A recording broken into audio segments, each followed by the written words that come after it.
Okay, good. We're on the air. Christian, would you, well, you can go ahead and type your names for a second.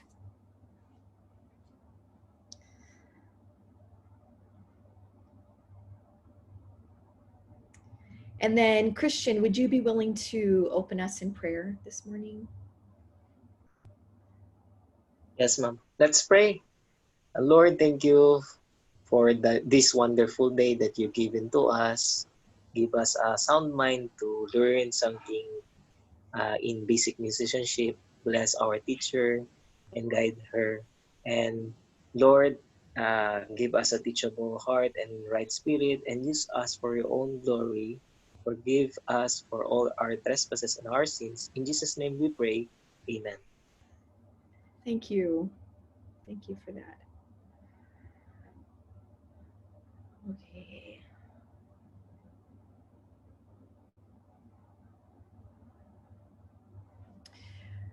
Okay, we're gonna start by reviewing a little bit and then trying to head into some new material today. First of all, I want to say this. I was thinking it in the last class and I didn't say it, and that is um, you should be so eager to put your answers in the chat that you don't fear getting a wrong answer. Because from time to time that happens. Um, and it's good because I need to know how well you're understanding. So it's helpful. And I think that you're going to learn better if you go out there and make mistakes and figure out what you did wrong. If you're so shy that you don't put anything in the chat because you're afraid you might get something wrong, you're not going to learn as fast, and I'm not going to know, oh, not everybody's getting it. Um, I think it's easy for me to think, oh, everyone gets it because 2 or 3 people put a right answer in the chat. Um, so I want to be careful to make sure that everyone, as much as possible, is understanding. So don't be shy. If you put a wrong answer, that's helpful to me and it's helpful to you to see where you're at.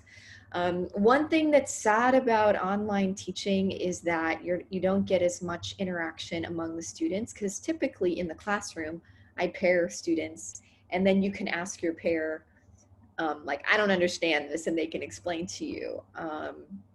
So I'm not totally sure what to do about that, but I was thinking that you should not be shy to even message each other, make friends on Facebook, even message each other if you're shy to ask me, but you can always ask me too. And some of you are, and I'm glad for that. I'm always glad for that. So,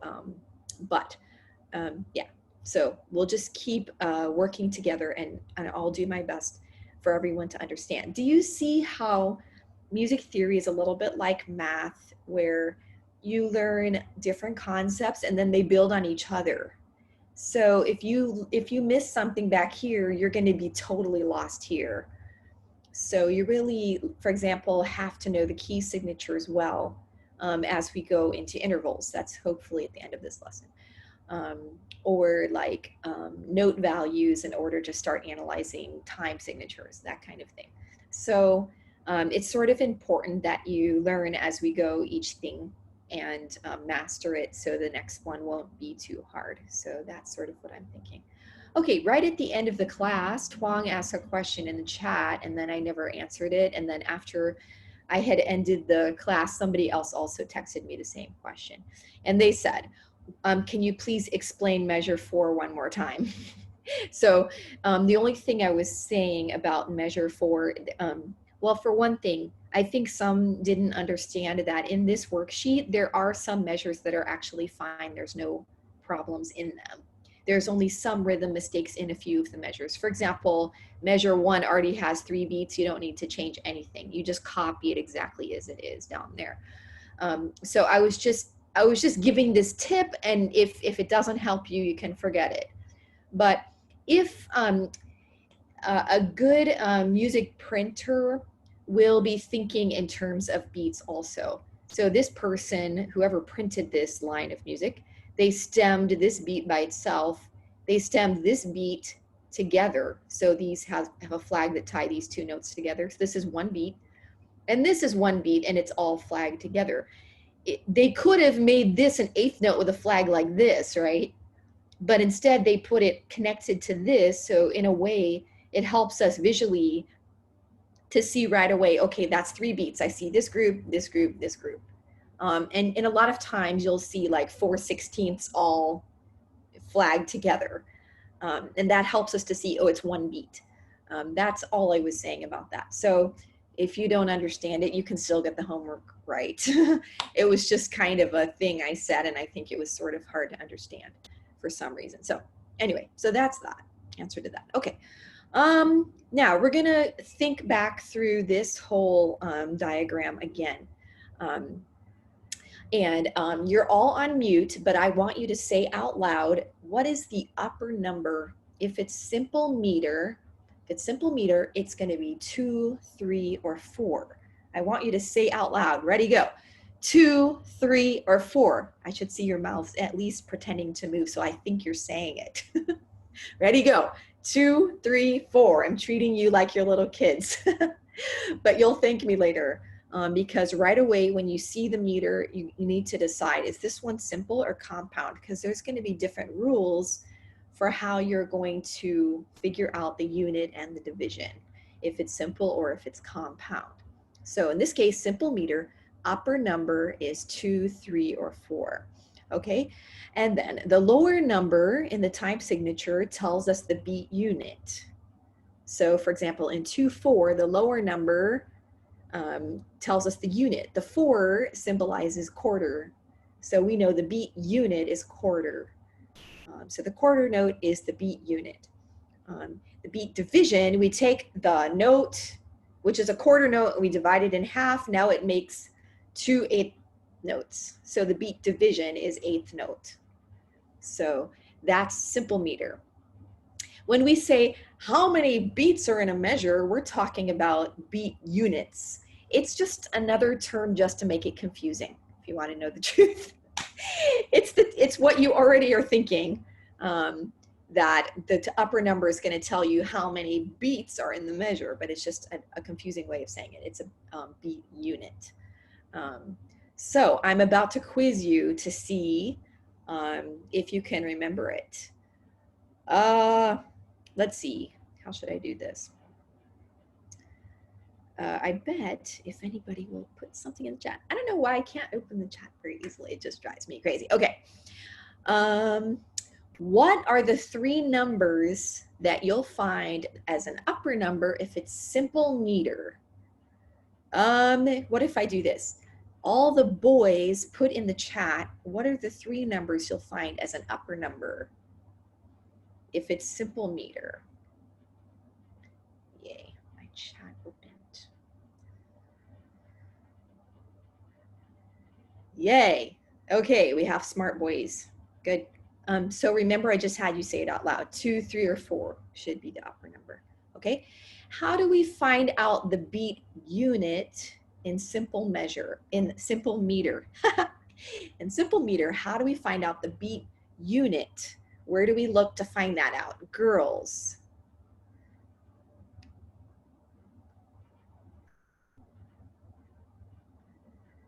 Okay, it is, I'm glad that we had somebody, I think, put a wrong answer, that's okay.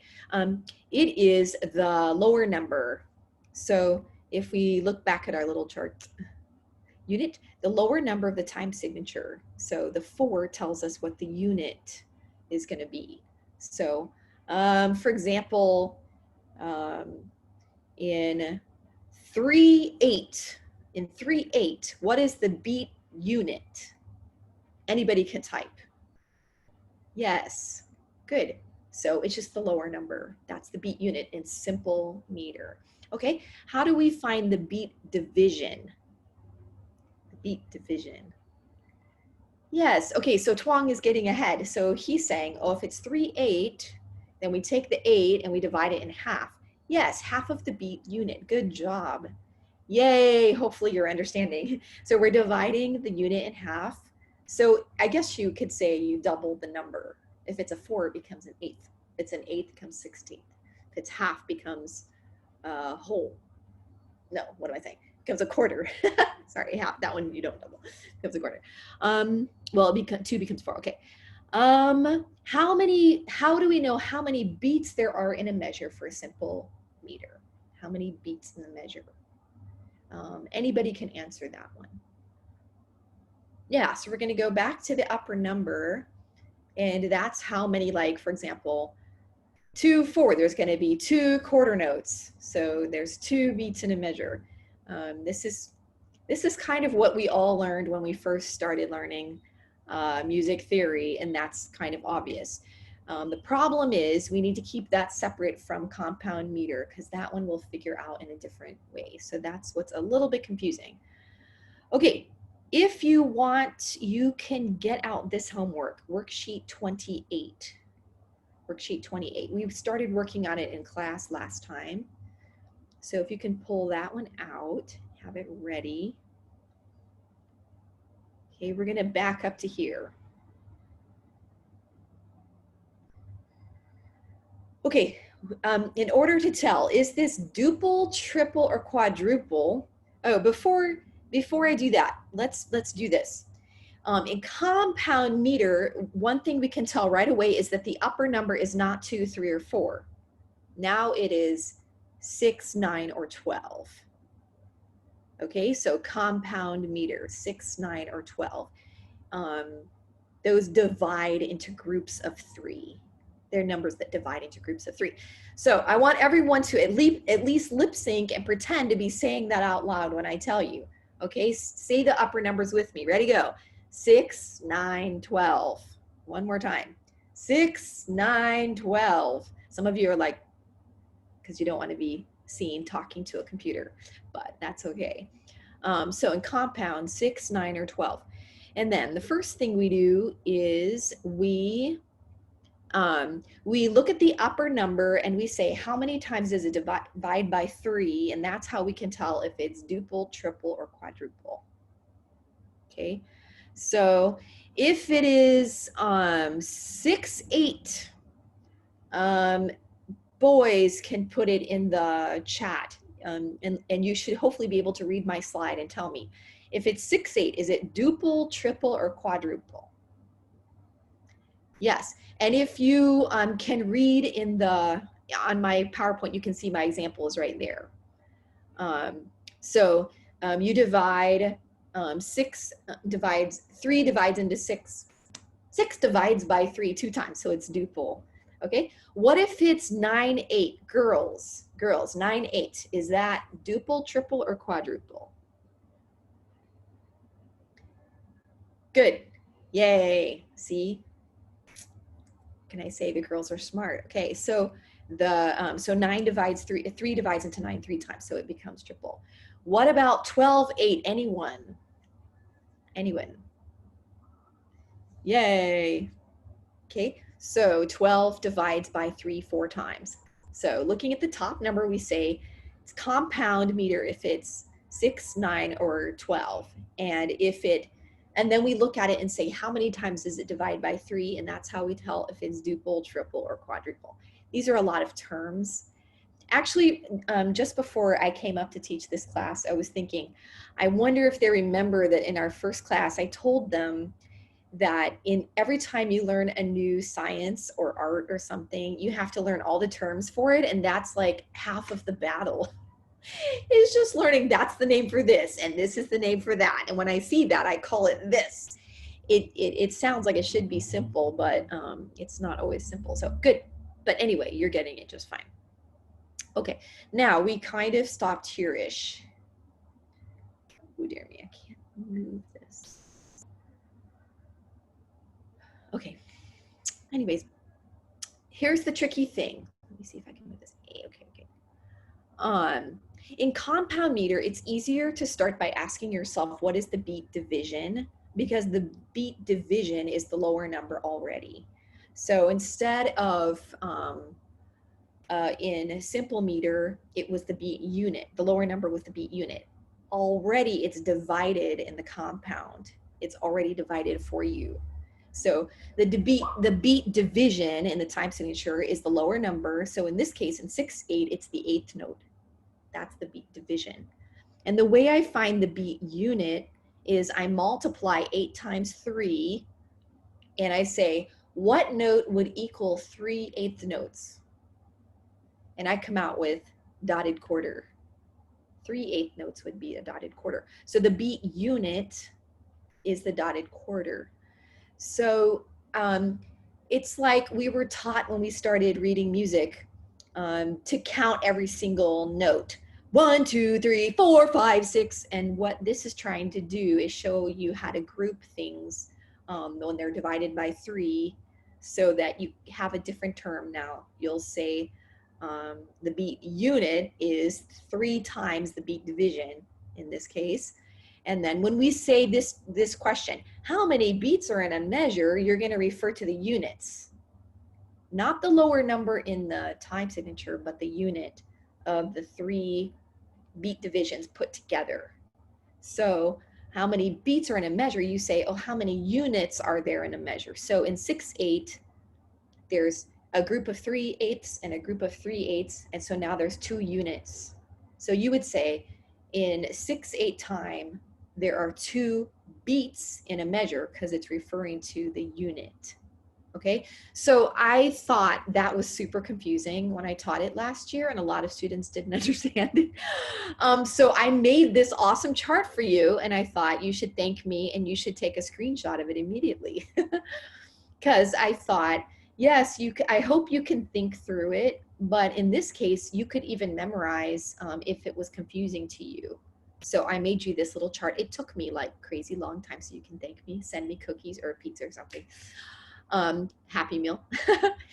So what I put here is the lower number in the time signature. So remember, the upper number is 6, 9, or 12. That's compound. That tells us compound. Lower number, we times it by 3. So in this case, I have 3/8 notes, and I add them together. The beat unit is a dotted quarter. What if I have 16 as the lower number, and I multiply it by 3/16? Then I come out with dotted eighth. You can ignore this blue note. I messed up when I made that, okay? What if the lower number is 2? So it's like a half note, times that by 3. I mean, I wonder how often you're gonna have like 6/2 or 9/2. That's just weird, but maybe you would, I don't know, but I'm just helping you think through it. So if I put together 3 half notes, I come out with dotted whole. That's gonna be my beat unit. If it's quarter, now this one you will come across, 6/4, you'll find that. I don't know if you'll find 9/4, but I think there's one in the homework, or 12/4. And you take 3 quarter notes and add them together, you get dotted half. So that becomes the beat unit, which is a weird term that's easily confusing. So here's what I thought we would do together. If you want to take a picture of that or save it, or I could even put it in the Google Classroom, just so you can use it as a thing. Don't cheat if you're taking a quiz or a test, but you can use it when you're doing the homework. I thought, what if we do 1 or 2 of these lines together? So if you have your worksheet number 28, get that out in a pencil, and we'll work on one together if I can figure out how to get my thing. Okay, here it is. Okay, this is where it tests all of my skills. That's not what I want. Where are you? Here you are, draw. Are you gonna let me draw? Please. Will it draw? Yay, it will. Okay, good. All right, sorry.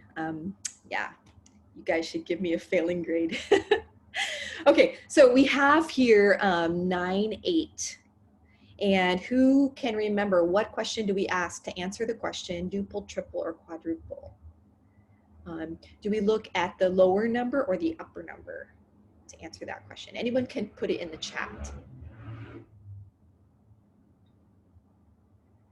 Upper, okay? So we're looking at the upper number, good, and we're dividing by 3. So 9 divides by 3 times, right? So hopefully you're already thinking of the answer before I circle this one. So it'll be like this. This is I'm so skilled at drawing. Wow, I'm impressed.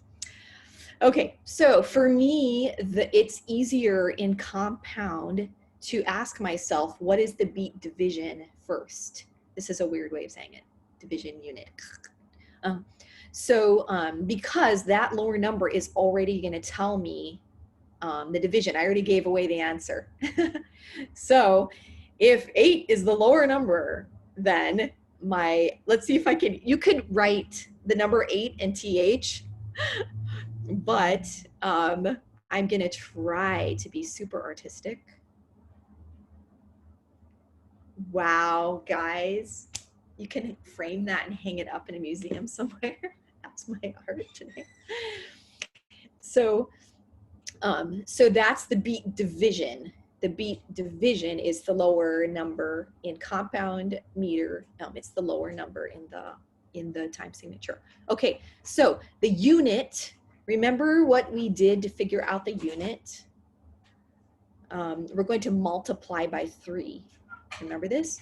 So who can tell in the chat what kind of note we get if we put 3 eighth notes together?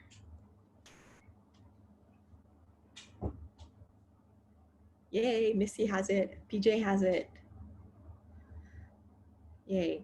Okay, so here I would just like draw this with this.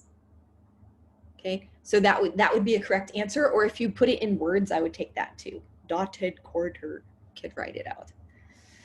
Okay, now in the top of your homework, it says put all the bar lines, put the measure lines in. Okay, let me see how I can undo this. Can I undo this? No. Okay. Can I undo this? Oh, I know what I can do here. Let me see. There. Okay, I'm so sorry. This is just going to take time because I'm slow. Will that work? Okay, so the first thing I'm going to do is I'm going to count 9. 1, 2, 3, 4, 5, 6, 7, 8, 9, and draw my bar line. 1, 2, 3, 4, 5, 6, 7, 8, 9.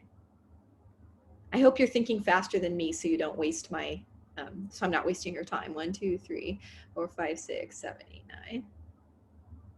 And then I have 9 left. 1, 2, 3, 4, 5, 6, 7, 8, 9. So there's my bar lines. Now, here's the tricky part. Write in the stress mark at the beginning of each beat. So what does that mean? What he's talking about is the beat unit. Okay, so in compound, because in compound meter, the beat is the beat unit. So I'm going to look back at number 2 and say, okay, every dotted quarter, so every group of 3 eighth notes or whatever you want to call it, I guess 3 eighths, you'll just put a stress mark like this. So here's 3, here's 3, here's, it helps me nod my head in order to make the mark correctly. So I'm kind of giving you the answer and hoping that you're thinking faster than I am.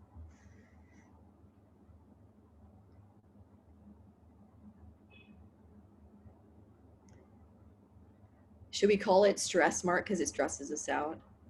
So I guess here, I'm guessing you would just put this. Like here's the second group of 3 that you can't see.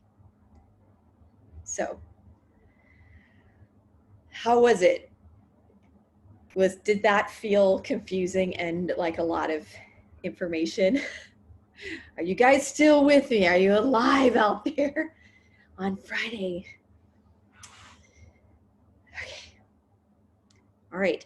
Now, I'm going to take a vote. I'm going to scroll down your pictures, and if you put your thumb up, I will do one more with you. If you feel like I got it, no problem, I can finish this homework on my own, then you can just look proud. Okay? So, who would like to do one more together? Anybody? 1, 2, 3, 4. Okay. I thought you would. I thought, well, I don't want to be the kind of teacher that's just giving them all the answers, but at the same time, it takes a few times working through it in order to figure out, what you're doing. Okay, first of all, let me erase these. There's probably a way to clear it all. Okay, and then I'll get rid of this. Uh-oh.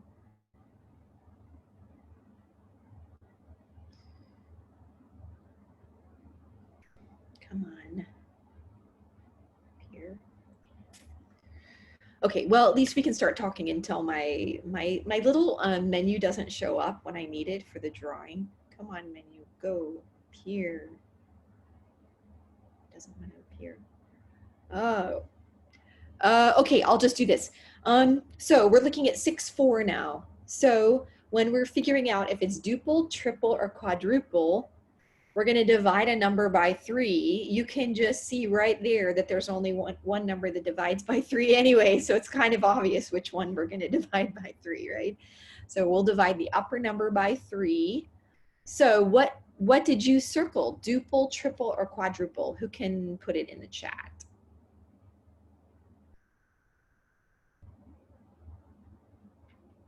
Yes. Come on, my little marking pen won't come out. So you should circle the first one. Lord, please help my thing to appear won't appear. I thought that if I had you put things in the chat that my little menu would appear. You know what? Let me try something. I'm going to try stop share and see if it will come up when I open it again.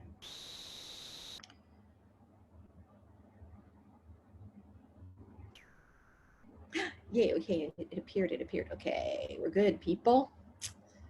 Back in business. Somebody was probably sabotaging me because they don't want to learn this. Okay, so we said it was duple. Okay, and then the first thing I'm going to ask is what is the beat division? Because that's easier, I think, in compound meter. So which number do I look at to, you know what, I can't see the chat anymore, so I'm not going to ask that. So I'm not even going to mess with it, otherwise my pen will disappear. So for division, I'm going to look at the lower number, and that's the kind of note that's going to be the division. So I'm going to draw this.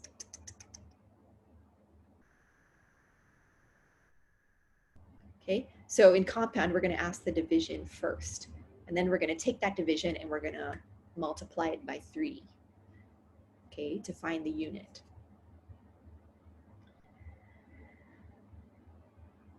Okay, since I can't see the chat, I'll just assume that you're following me closely. So I have the division now. It is quarter note because that's the lower number in the time signature, and now I multiplied by 3. If I put 3 quarter notes together, I come up with this one. I hope you're already thinking of it without me telling you. That's a dot. Oh dear, let's see if I can back up. I'll undo my dot because it needs to be right. There, it looks really official now. That's your beat unit. Beat unit is the dotted half. Okay, so what I'm going to do next is I'm going to draw my measure lines, my bar lines. There's going to be 6 quarter notes per bar line. So there's 6. 1, 2, 3, 4, 5, 6. 1, 2, 3, 4, 5, 6. And then there's the last one is 6, I think. I hope no more are hiding under your pictures. Not sure. Okay. Okay, now here's the hard part. I write a stress mark at the beginning of each beat unit. Beat unit. So if somebody gives me the homework and they mark every single quarter note, that's a wrong answer. Okay, because we're talking about units. How many beat units are in a measure? Because it's compound, which everything on this whole homework sheet, excuse me, is compound. So, so that means every dotted half worth of beats, I'll put that line. So there's 3. There's 3. Here's my stress. 3.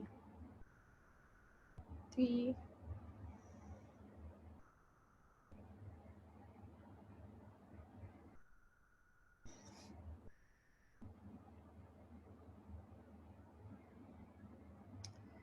What I wonder, why did that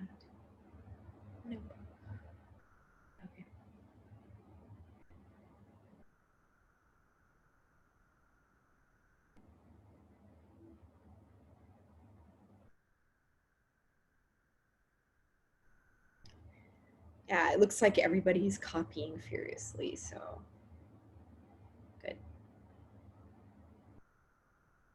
So at least you can take some notes on how we did that so that you can solve the other ones.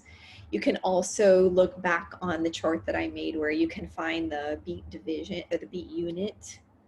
And then that's where you're going to put stress marks is the beat unit. Yeah, so your theory teachers will throw around the term compound or simple meter. You'll also experience that in orchestra and in choir. Um, I'm not sure where else. And it will help you in conducting when you take conducting. If you're a congregational song leader, it's so important, you know. Otherwise, your church is going to sing really slow. There shall be showers of blessing. It's going to be stressful. You do that. Okay, I'm looking kind of to see who's still writing. Okay, so most of you look like you're finished.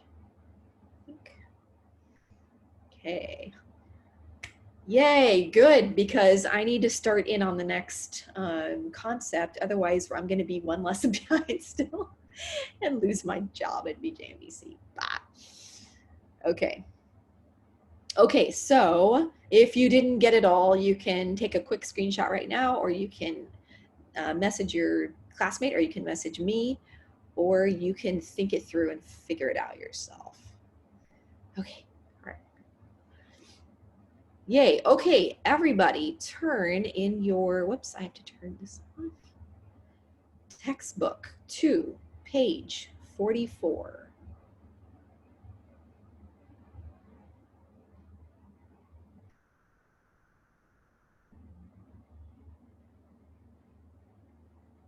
And while you're turning there, I'll start talking about the next concept that we're going to be learning about. It's called intervals.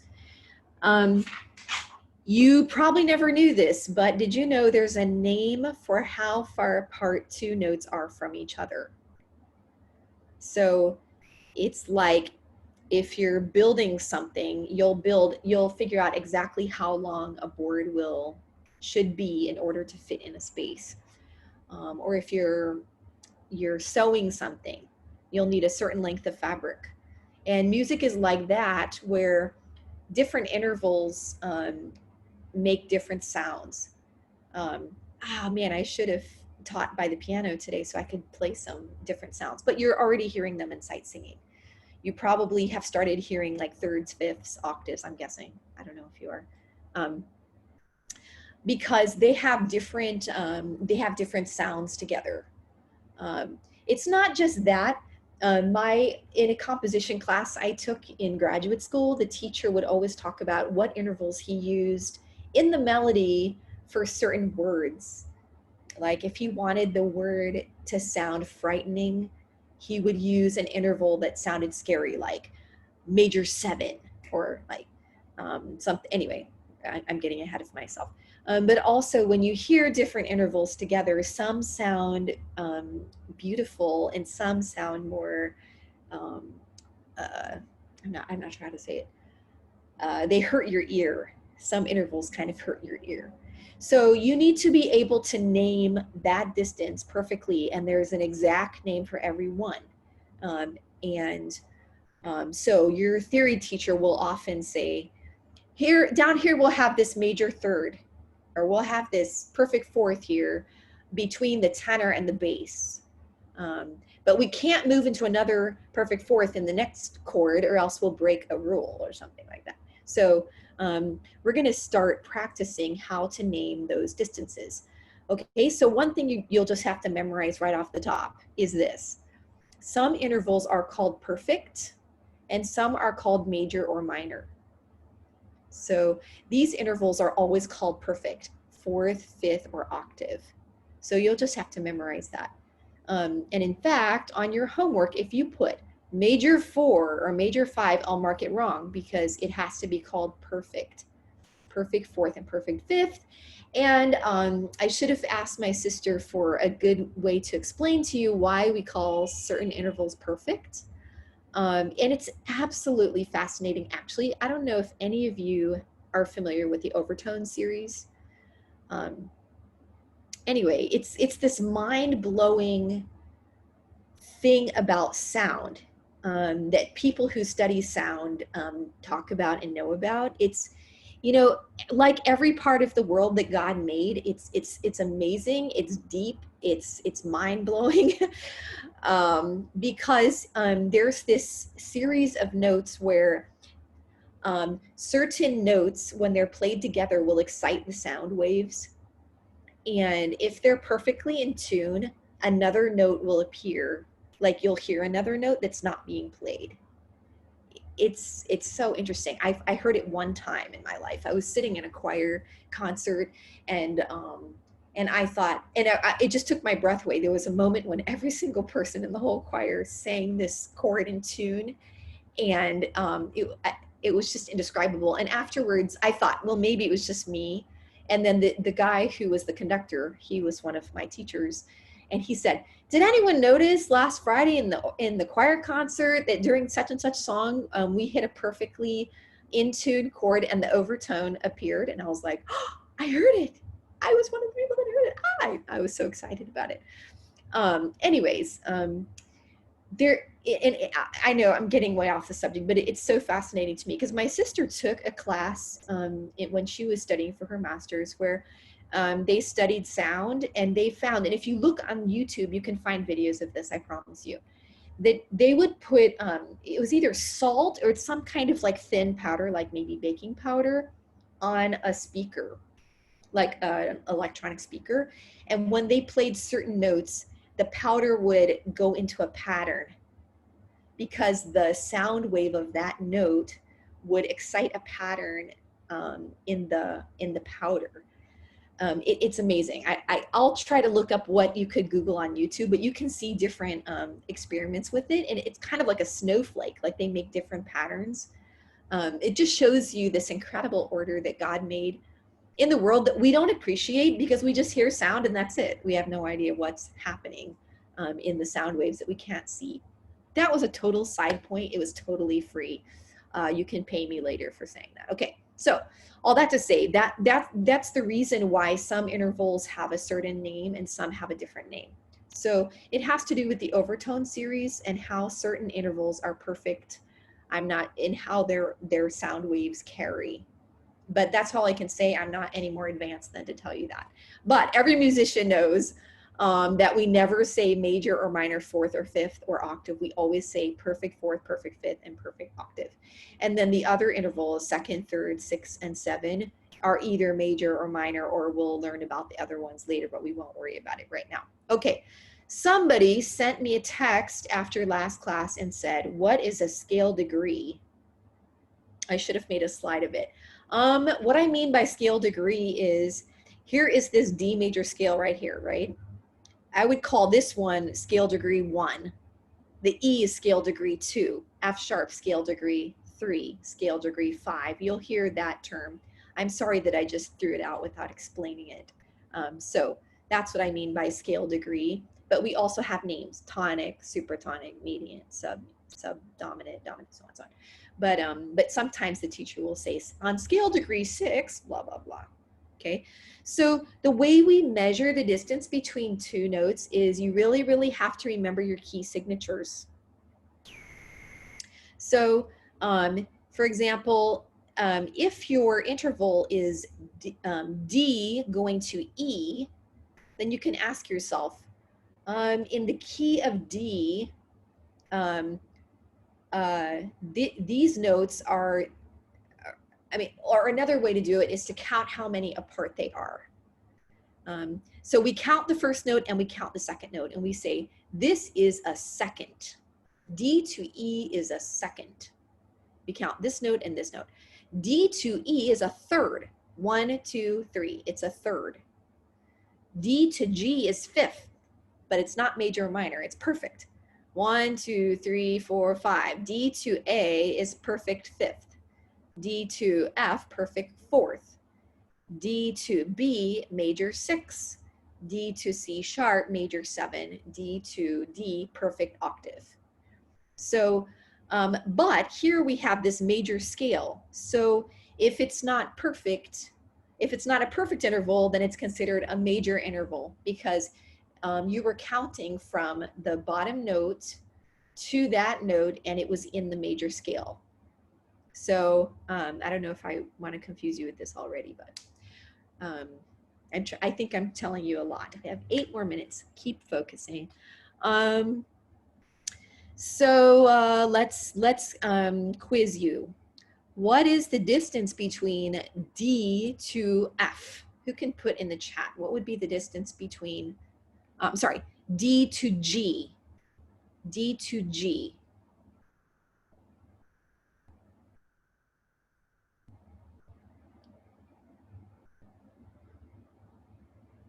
Okay, good. It's better to say perfect fourth than to say fourth, but it is a fourth. But good job, you didn't say major or minor or anything. You said perfect, so there to there. What about D to C sharp?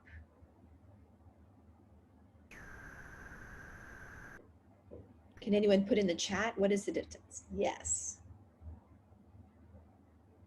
Okay, good. It's major 7. If you count 1, you count the note you came from, and you count the note that you ended on, and all the notes in between. 1, 2, 3, 4, 5, 6, 7. So we call it major 7. Okay, so don't forget to count the note you started on. How about D to F sharp? D to F sharp. Good job. Okay, be careful because if you put a small m, then I'm going to think you meant minor, right? So right now we're learning major because this is the major scale. We're counting the first note 1, 2, 3. So the answer should be major third. Good.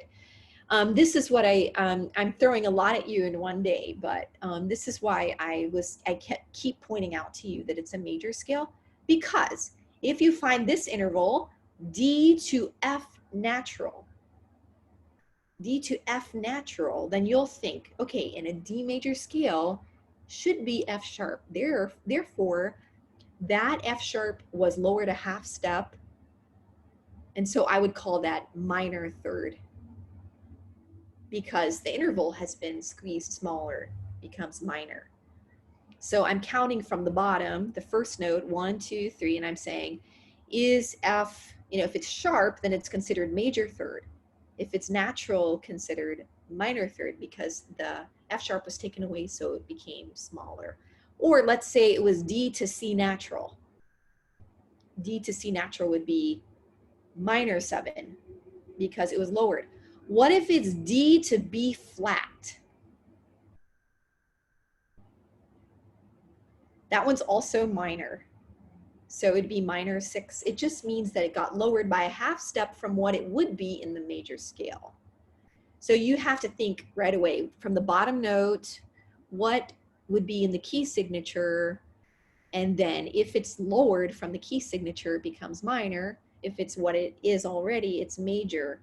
And then we won't worry about fourth and fifth right now because those ones are a little bit complicated.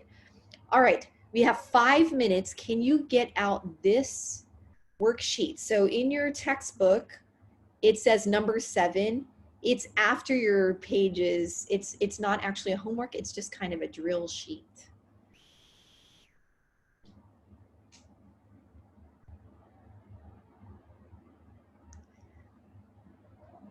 Yeah, okay, so we'll start by doing the first 4 together.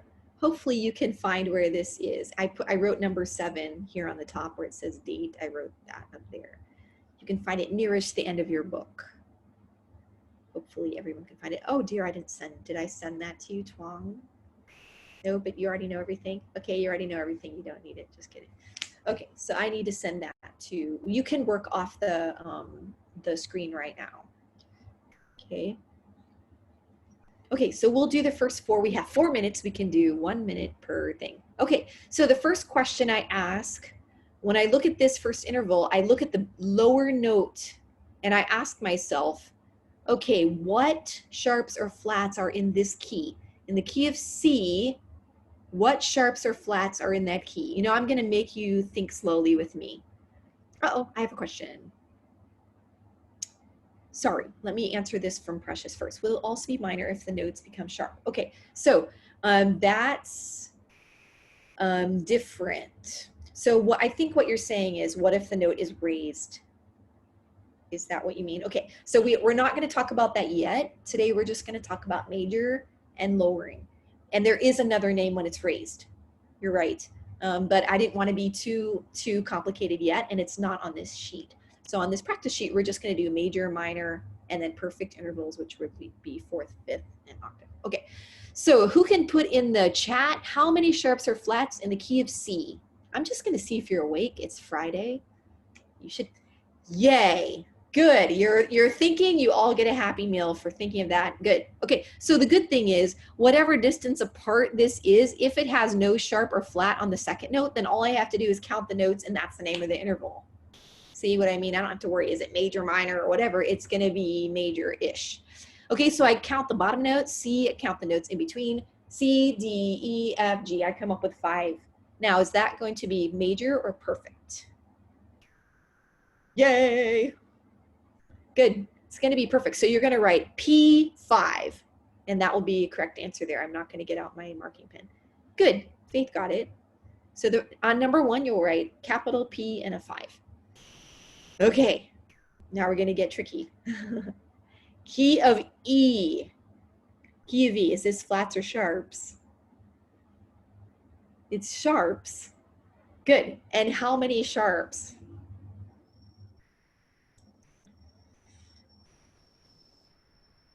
Yes. I always think in my sentence, fuzzy cats get dirty. So it's 4 sharps. So F, C, G, D. So here's a question. This upper note, would this normally be a sharp in the key of E? Yes, it would normally be a sharp, and here it's a natural. So it's lowered. So we need to think, oh, red flag, it's not going to be major because that note was lowered. So we count the note on the bottom, and we count the note on the top. And then we come out with PJ. You're awesome. Okay, because we counted this first note, so E, F, G, A, B, C. So we come out with a 6th, and it's minor because it's not C sharp, it's C natural. Hey, guys, look, the next one's also key of E. We don't have to rethink. We just said how many sharps it was. F, C, G, D. So we have E as the lower note. Should G be a sharp in this key? In the key of E, is G usually a sharp?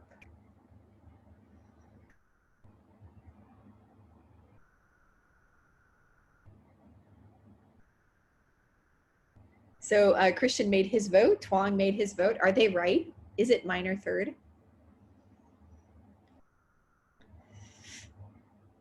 Oh, hey, our time is up. So when you write this, that's correct. You'll write a small m, or you can write minor, so I'll know which one your small m is. You write small m and 3. What I usually do is I make the number big compared to the letters, so so it's obvious it's small 3 and a small m and a big 3. How about the next one? Super fast. Key of G, is B a flat or a sharp or anything in key of G? So what kind of interval will we call this one? Is Twang and PJ and Christian? Hey, all the guys. Oh, good. Precious. Yay.